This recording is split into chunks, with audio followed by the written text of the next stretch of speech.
Man, so 2025 is kind of a year that I dreamed of back many years ago when I was first talking about Xbox, when they were, buying some developers and things like that. So realistically, you can go back to like 2018 or so. And to me, I thought, hey, in 2024 or 2023, 2024, we're really going to start seeing the dividends of these announcements and things like that. And you know what? I think that for the most part, I was right. I mean, yeah, obviously, there was going to be the lockdowns and stuff. I couldn't have foreseen that.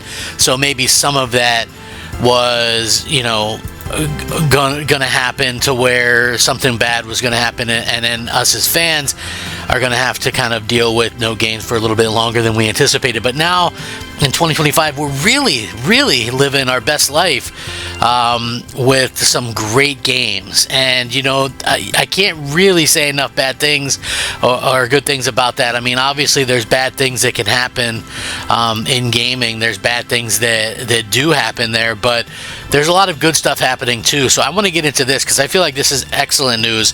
What's up, everybody? I'm Crab Gamer. This is Crab Gamer Reviews, back with another video.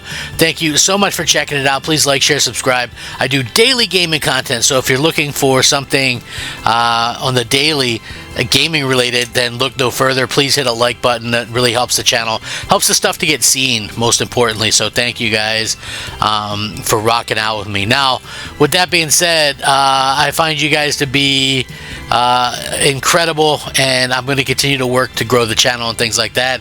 It looks like this could be a big year, and listen, I'm not sure how this will work out, but it does look more and more interestingly like we're going to see Gears of War E-Day possibly released this year, right?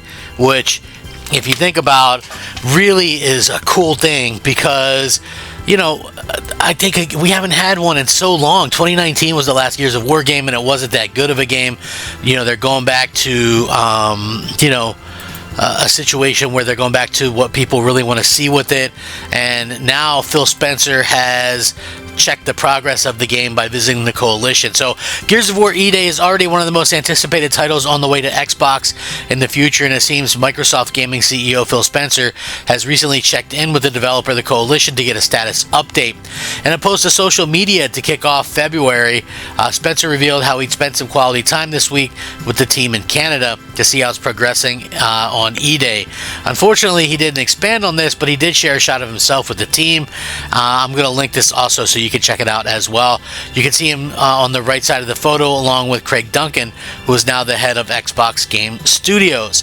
The visit from Spencer follows an update earlier in the week with the announcement that People Can Fly would be supporting the Coalition on E-Day. As you might recall, this is the same studio who worked on Gears of War Judgment, and more recently worked on Outriders, but also not just Judgment, they worked in tandem with Epic Games on Gears 1 through 3, so there is that.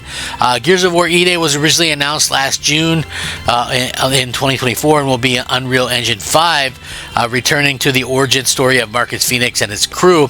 It's been previously rumored to be launching this year, but there's been no official announcement and things like that. So I think most of us are kind of looking at this and thinking, hey, we really hope that it's a return to form for Marcus and the crew, and the Gears of War crew. And I think honestly, that's the best place to take it. I know some people really are hoping to finish out the new trilogy or whatever. I just could not get next to those characters. They did not seem like they were very good characters to me. They seem kind of boring and bland in comparison to the over-the-top shenanigans of the original Gears crew, Dom and, Marcus, and of course Coltrane, baby, and Baird. I mean, there was just some kind of dynamic there that flows so well. And to be able to see that, I think, is pretty awesome. Now, the interesting thing here is this game going to be a exclusive? Is it going to be a pseudo exclusive? Is it going to be a day one launch on PlayStation? I think that's where some of this stuff starts to come in, and we start to see Microsoft, what they want to do. Because I know a lot of people look at kind of what's going on with Forza Horizon 5, and that game came out in 2021.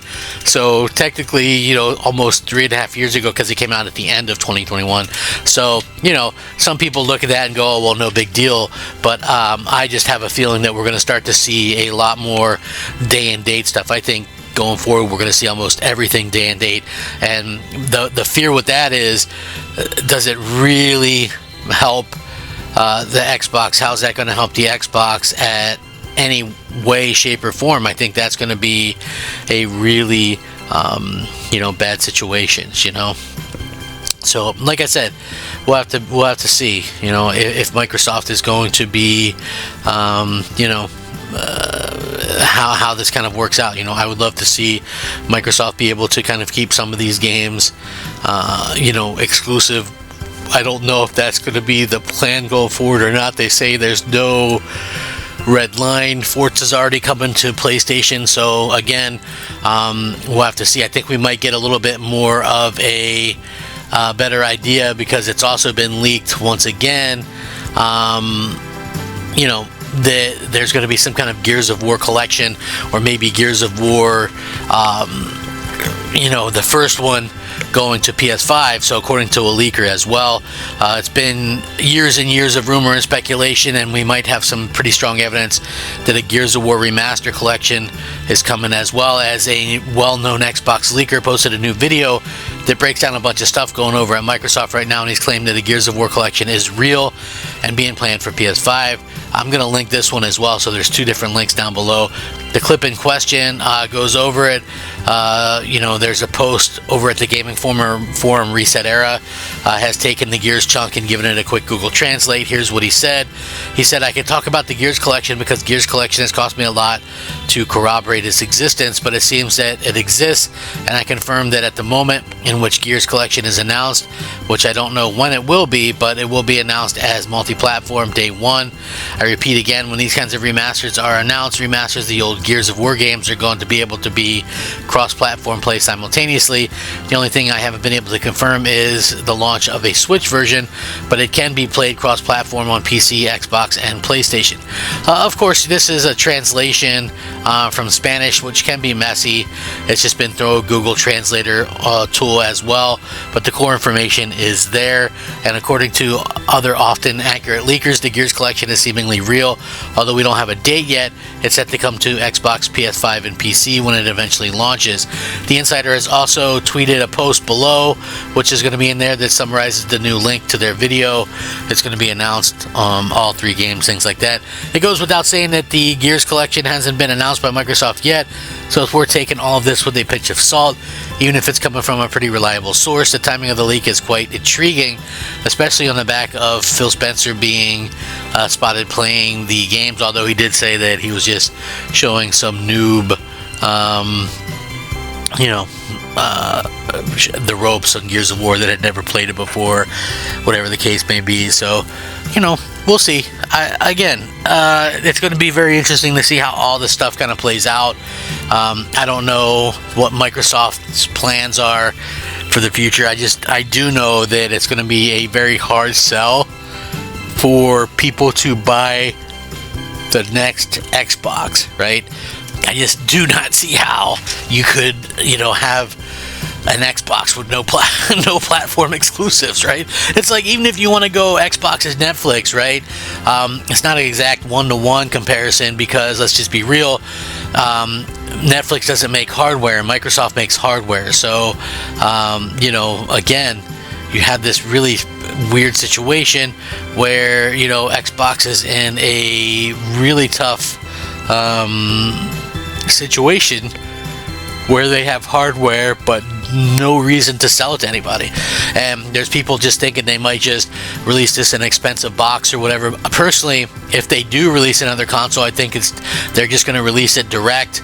You're going to have to like get it from Xbox.com or something, Microsoft.com, and you know, and that's going to be it. I don't think they're going to be available in stores. I don't think there's going to be a disc version available. I don't think there's going to be any marketing behind it. I don't think it's going to be anywhere like that. So again, we'll have to wait and see how that kind of works out. You know, I hope that things end up working out well for us Xbox fans, but just knowing the way that things have been going lately, I'm not exactly holding my breath. So how do you guys feel about this stuff? I really appreciate the feedback on it. And again, if you guys do enjoy the videos that I do every day, please leave a like, subscribe, and maybe share it with a friend or something like that. I hope you guys all have a fantastic day. Rack 'em up. Crap Gamer out.